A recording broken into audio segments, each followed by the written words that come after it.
What if I told you that Kingdom Come Deliverance 2 has already surpassed the first game? Its compelling story, refined combat mechanics, and intriguing new areas to explore are just a few key components that make it a truly worthwhile sequel. We're stepping back into the shoes of a more mature Henry of Skalitz, and with the game launching in just a few weeks, I had the opportunity to play through the first 10 hours, and here's what I found.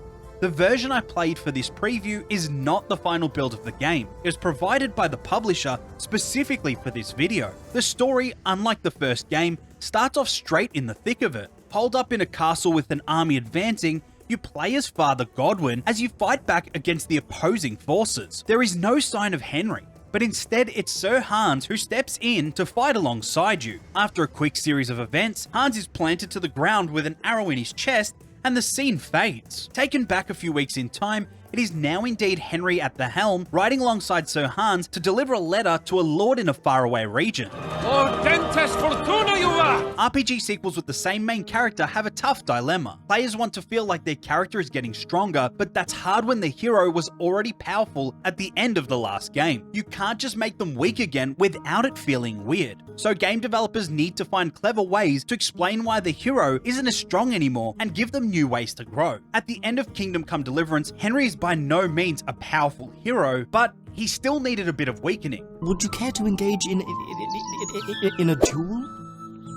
Yeah, all right. Excellent, lad. Let me just get ready here and.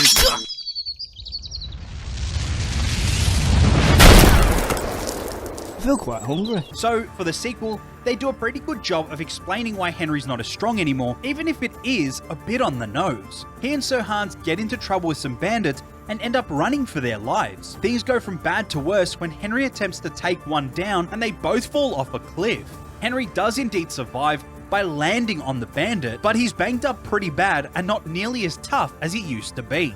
So now, with stats reset to 0 and in a new land, Henry is basically back to square one. And after a fight breaks out between Henry and Hans, he is once again on his own. There is no denying that being a Kingdom Come title, there will be slower moments in the game. But so far, this sequel has been much faster paced than the first. It took me about 3 hours before I could freely traverse the open world, but I appreciated that there was still plenty to do in these early moments. And they didn't just feel like trivial fill in the space types of quests. Also, I really liked that I could finish the main missions in different ways. One early quest required me to either speak to the blacksmith or the miller, with both being marked as optional components. The fact that these choices are available made me feel like I was deciding how the story would play out. I could choose to do either one or both of these quests. I chose the blacksmith, and as it often happens in Deliverance 2, it built out into its own quest line.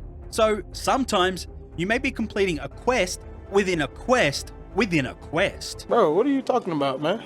Talking about the blacksmith, you can finally do your own smithing. This was a feature I was particularly interested in. Given that Henry was raised by a blacksmith, not being able to do any smithing in the first game seemed like a real missed opportunity. Thankfully, that has been rectified in this sequel. As long as you have a recipe and the required materials, you can craft away to your heart's content. Admittedly, it did feel slightly awkward on my first attempt, but it didn't take long till I was happily hammering away.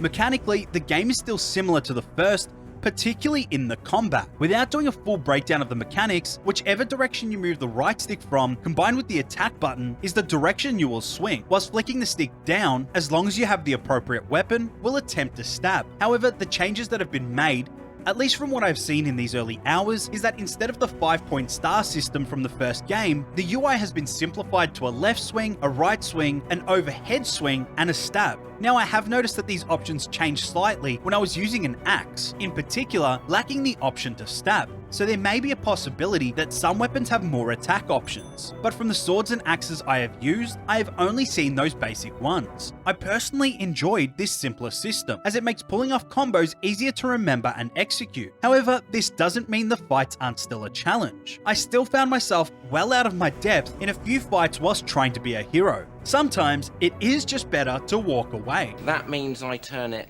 on and just walk away. The dialogue has been another high point so far. Most conversations not only sound like, well, actual conversations, rather than just two people spitting story tropes at each other. Brother, you're alive. Too bad you will die. But it's rather hilarious at times too. Characters randomly dissing each other and occasionally just talking a load of nonsense, in amongst a lot of serious narrative moments, brings some much needed levity. Also, and I know this is a very niche point, but if like me, you are Hungarian or even speak the language, there are some extra bits of dialogue that you'll get to enjoy. Just like the first game, the world is filled with humans that speak the Hungarian language, and admittedly quite well, which can't necessarily be said about other titles. Some of the stuff that they get away with is absolutely hilarious. But let's just say it's probably not appropriate to repeat here. I just love the variety of accents throughout the game as well. It definitely helps make the cast of characters much more memorable. So I says to him, "No, father, I haven't been fornicating. I've just been loving my neighbour."